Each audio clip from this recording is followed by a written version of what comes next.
வணக்கம். இலங்கை செய்திகளுக்காக நான் நிரோஷன். விரிவான செய்திகளுக்கு முன் தலைப்புச் செய்திகள். மாணவர்களுக்கான சுரக்ஷா காப்புறுதி திட்டத்தை மீண்டும் ஆரம்பிக்க உள்ளதாக ஜனாதிபதியின் நாடாளுமன்ற விவகாரங்களுக்கான ஆலோசகர் அறிவிப்பு.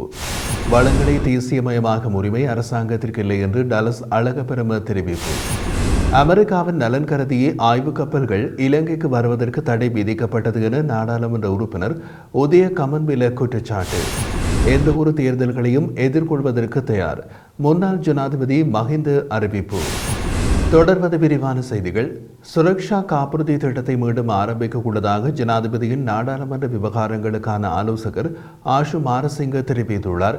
2017ஆம் ஆண்டில் ஆரம்பமான காப்புறுதி திட்டம் 2022ஆம் ஆண்டில் நிறுத்தப்பட்டது.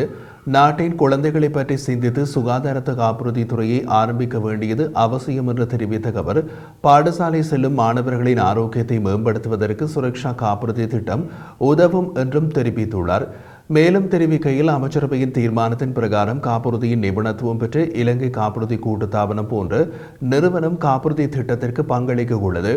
இந்த காப்புறுதியின் கீழ் அரசு அல்லது தனியார் வைத்தியசாலைகள் உள்நோயாளியாக சிகிச்சை பெறுவதற்கு 3 லட்சம் ரூபாய் வரையிலும், வெளிநோயாளர் சிகிச்சைக்கு 20,000 ரூபாய் வரையிலும், தீவிர சிகிச்சைக்கு 15 லட்சம் ரூபாய் வரையிலும் நன்மைகள் கிடைக்கப்பெறும்.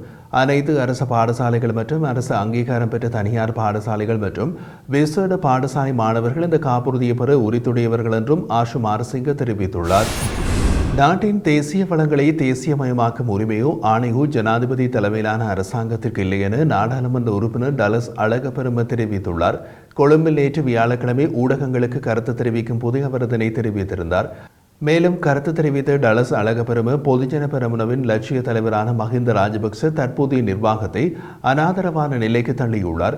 தேர்தல் மோகத்தினூடாக தனது சொந்த அரசியல் இலக்குகளை அடைவதற்கு உள்ளூராட்சி மன்ற தேர்தலில் வேட்பு மனுக்களை ரத்து செய்வதற்கு ஜனாதிபதி யோசனை முன்வைத்துள்ளார் என்றும் அவர் கூறினார்.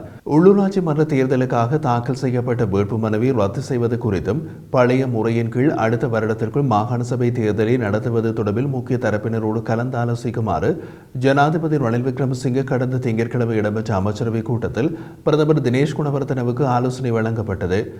உள்ளூராட்சி மன்ற தேர்தலில் போட்டியிடுவதற்காக வேட்புமனு தாக்கல் செய்தவர்களில் பெரும்பாலான அரசு உத்தியோகத்தர்கள் காணப்படும் நிலையில் அவர்கள் தொழில் நடவடிக்கையின் போது சிரமங்களை எதிர்கொள்வதாக நாடாளுமன்றத்திலும் வெளியிலும் கூறப்படுவதாக ஜனாதிபதி பிரதமரிடம் தெரிவுபடுத்தியுள்ளதாகவும் அமைச்சரவையின் பேச்சாளர் பந்துல குணவர்த்தன தெரிவித்திருந்தார். எனவே இது தொடர்பில் சட்டம் அதிபரின் ஆலோசனைகளை பெற்று ஏனைய கட்சிகளுடனும் கலந்தாலோசித்து வேட்புமனுவை ரத்து செய்வது தொடர்பில் அவதானம் செலுத்துமாறு ஜனாதிபதி அறிவித்ததாகவும் அவர் கூறினார். இதன்படி அடுத்த வருடம் மாகாண சபை தேர்தல் இடம்பெறுவதுடன் இந்த ஆண்டு ஜனாதிபதி தேர்தல் நடைபெறும் என அறிவிக்கப்பட்ட நிலையில் பல்வேறு தரப்பினரும் இது குறித்து கருத்து வெளியிட்டு வருகின்றனர். முதல் முறையாக இலங்கைக்கு வருகை தந்துள்ள சர்வதேச மன்னிப்பு சபையின் செயலாளர் நாயகம் ஆக்னஸ் காலமாண்ட் முல்லைத்தீவில் வலிந்து காணாமல் ஆக்கப்பட்டோரின் உறவுகளை சந்தித்து கலந்துரையாட உள்ளார். இந்த நிலையில் எதிர்வரும் 24ஆம் தேதி வரை நாட்டில் அவர் தங்கியிருப்பார் என்றும் அறிவிக்கப்பட்டுள்ளது. எதிர்வரும் 18ஆம் தேதி இறுதிக்கட்ட யுத்தத்தில் உயிர்நீத்த உறவுகளை நினைவுகூரும் முல்லைத்தீவு முள்ளிவாய்க்கால் நினைவேந்தலிலும் அவர் பங்கேற்க உள்ளதாக சர்வதேச மன்னிப்பு சபை வெளியிட்டுள்ள அறிக்கையில் தெரிவிக்கப்பட்டுள்ளது. இதேவேளை முள்ளிவாய்க்கால் நினைவேந்தல் நிகழ்வு இடத்திலான ஏற்பாடுகள் யாவும் நடைபெற்றுக் கொண்டிருக்கும் அதேவேளை சர்வதேச ஊடகவியலாளர்களும் அங்கு வருகை தந்து கண்காணிப்புகளில் ஈடுபட்டுள்ளார்கள். இந்த நிலையில் இலங்கை புலனாய்வாளர்களின் கண்காணிப்பும் தீவிரமாக காணப்படுவதாக தெரிவிக்கப்படுகிறது. அமெரிக்காவின் நலன் கருதியே ஆய்வு கப்பல்கள் இலங்கைக்கு வருவதற்கு ஓராண்டு தடை விதிக்கப்பட்டுள்ளது என்ற உண்மைகள் வெளிப்படுத்தப்பட்டுள்ளதாக நாடாளுமன்ற உறுப்பினர் உதய கமன்பில தெரிவித்தார். தமது கட்சியின் தலைமையகத்தில் நேற்றைய தினம் நடைபெற்ற செய்தியாளர் சந்திப்பில் கலந்து கொண்டு கருத்து தெரிவித்த போது அவர் இதனை தெரிவித்தார். இலங்கைக்கான அடுத்த அமெரிக்க தூதுவராக பரிந்துரைக்கப்பட்டுள்ள எலிசபெத் ஹார்ஸ்ட் வெளிவிவகாரங்களுக்கான செனட் குழு முன்னிலையில் தனது நிலைப்பாட்டை வெளிப்படுத்தியுள்ளார். இதன்போது ஆய்வு கப்பல்கள் குறித்தும் அவர் தனது நிலைப்பாட்டை வெளிப்படுத்தியிருந்தார். அவர் செனட்டில் கூறியது போல் அமெரிக்காவின் நலன் கருதிய ஒரு வருடத்திற்குள் ஆய்வு கப்பல்கள் இலங்கைக்குள் நுழைவதற்கு தடை விதிக்கப்பட்டுள்ளது. ஆய்வு கப்பல்கள் விடயத்தில் இலங்கை நடந்து கொண்ட விதம் அதனை உறுதிப்படுத்துவதாக அமைந்துள்ளது. சீனாவின் சியாங் யாங் ஹாங் 3 என்ற ஆய்வு கப்பல் இலங்கைக்கு வர அனுமதிக்கப்பட்டதோடு அமெரிக்காவின் எதிர்ப்பை அடுத்து அனைத்து ஆய்வு கப்பல்களுக்கும் 1 வருட காலத்திற்கு இலங்கைக்குள் வருவதற்கு தடை விதிக்கப்பட்டு சீன கப்பலுக்கு வழங்கப்பட்டிருந்த அனுமதி மறைமுகமாக நீக்கப்பட்டது. ஆனால் தடை அமலில் இருக்கும் போதே அமெரிக்க ஆராய்ச்சி கப்பலும் ஜெர்மனியின் ஆராய்ச்சி கப்பலும் கொழும்பு துறைமுகத்திற்கு நுழைய அனுமதிக்கப்பட்டன. பொருட்களை பெற்றுக்கொள்ளவே குறித்த கப்பல்கள் துறைமுகத்திற்கு நுழைந்ததாக வெளிவிவகார அமைச்சு தெரிவிக்கின்றது. ஆனால் சீன கப்பலுக்கு பொருட்களை பெறக்கூட அனுமதிக்கப்படவில்லை. அமெரிக்காவுக்கு விரோதமான நாடுகளுக்கு இந்த தடை பொருந்தினாலும் அமெரிக்காவுக்கும் அமெரிக்க நட்பு நாடுகளுக்கும் இந்த தடை பாதிப்பை ஏற்படுத்தாது என்பது இதன் மூலம் தெளிவாகின்றது. சுருக்கமாக சொன்னால் இந்த ஆராய்ச்சி கப்பல்கள் இலங்கைக்கு நுழைய வேண்டும் என்பதை அமெரிக்கா இப்போது தீர்மானிக்கிறது. இதன் மூலம் இலங்கை அமெரிக்காவின் காலனியாக மாறியுள்ளது என்று அவர் மேலும் தெரிவித்துள்ளார்.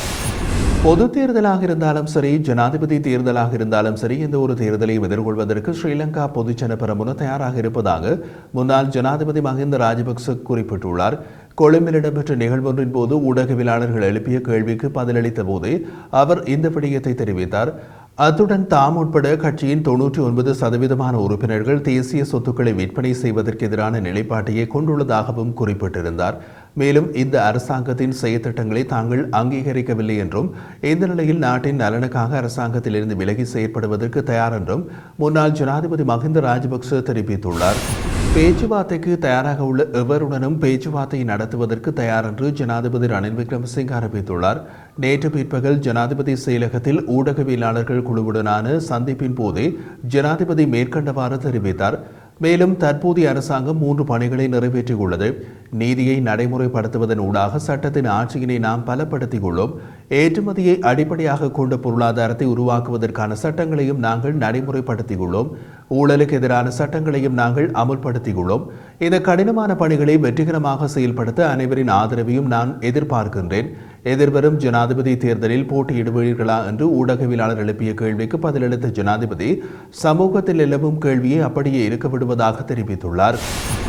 2009 முள்ளிவாய்க்கால் போரில் 7221 பேர் கொல்லப்பட்டதாக பொய்யான தரவை வெளியிட்ட பாராளுமன்ற உறுப்பினர் சரத் வீரசேகர போர்க்குற்ற ஆதாரங்கள் எத்தகைய தாக்கத்தை ஏற்படுத்தும் என்பதையும் பதிவு செய்துள்ளார் என்று வடமாகாண சபையின் முன்னாள் உறுப்பினர் சபா குகதாஸ் குறிப்பிட்டுள்ளார். தொடர்ந்தும் தெரிவித்த அவர் இறுதிப்போர் நடைபெற்ற வேளை கிளிநொச்சி மாவட்ட முல்லைத்தீவு மாவட்ட செயலாளர்களின் பதிவில் 5,50,000 மக்களுக்கு குடும்ப அட்டை வழங்கப்பட்டுள்ளது. போர் முடிந்த போது இராணுவத்தால் முகாம்களில் தங்க வைக்கப்பட்ட மக்களின் எண்ணிக்கை 3,75,000 பேர். எனவே மீதி மக்களுக்கு என்ன நடந்தது என்று கேள்வி எழுப்பிய அவர் அவர்கள் போரில் படுகொலை செய்யப்பட்டார்கள் என்றும் தெரிவித்தார்.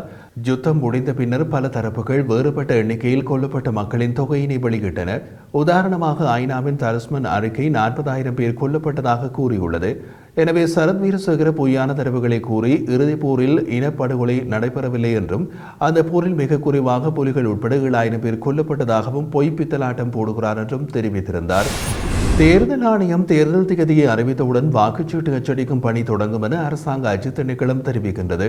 வாக்குச்சீட்டுகளை விரைவாக அச்சிடுவதற்கு தேவையான பணியாளர்கள் மற்றும் அச்சடிக்கும் வசதிகள் அச்சகத்தில் இருப்பதாக அதன் தலைவர் கங்கானி லியனகே தெரிவித்துள்ளார். அத்துடன் வாக்குச்சீட்டு அச்சிடுவதற்கு தேவையான பாதுகாப்பை தேர்தல் ஆணையத்திடமிருந்து வழங்குவதன் மூலம் இது தொடர்பான பணிகளை 28 நாட்களுக்குள் முடிக்க முடியும் என்றும் தெரிவித்தார். மேலும் வாக்குச்சீட்டுகளை அச்சிடுவதற்கு பணம் தேவைப்படுவதாகவும் கங்கானி லியனகே குறிப்பிட்டுள்ளார்.